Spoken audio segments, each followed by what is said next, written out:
สวัสดีครับมารีวิวถังน้ำแข็งครับ15 ลิตรแคมปิ้งสั่งมาจาก Lazada ครับอันนี้ยังไม่ได้แกะนะครับอันนี้ลากมาให้ฉีกก็เน้นใช้งานตั้งแคมป์เดี๋ยวลองแกะกล่องดู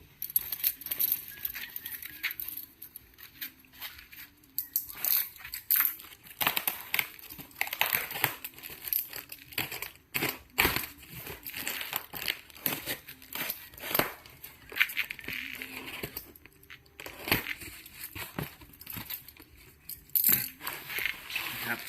5 ลิตร4 ใบ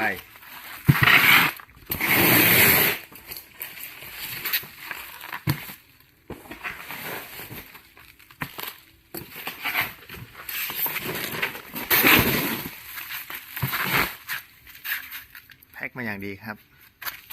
มาลองแกะ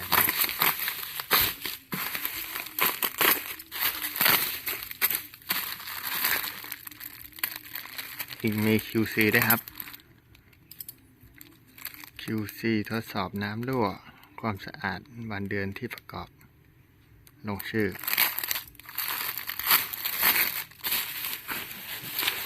ดีครับ QC ทุกชิ้นก่อนส่งมอบจะได้ไม่มีปัญหา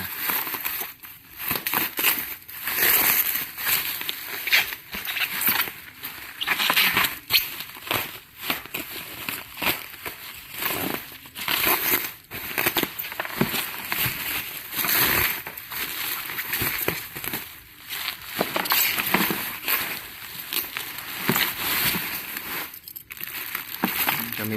พลาสติกอีกชั้น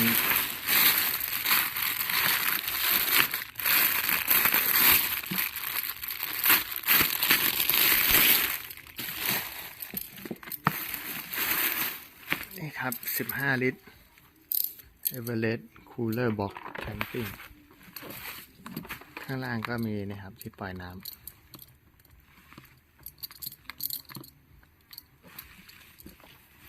ขนาดกำลังดีครับนี่ความกว้างไม่เล็กไม่ใหญ่เกินไปอันนี้ฝาเปิดด้านบนนะครับแถมสติ๊กเกอร์ให้ด้วยอันนี้น่าจะเป็นอะไหล่หรือเปล่าครับมีช่องขั้นกลางคันฝั่งนี้ก็ได้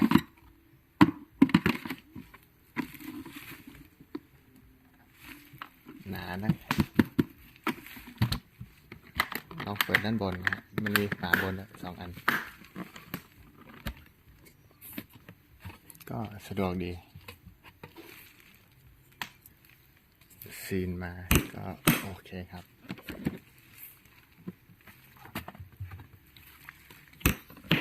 โอเค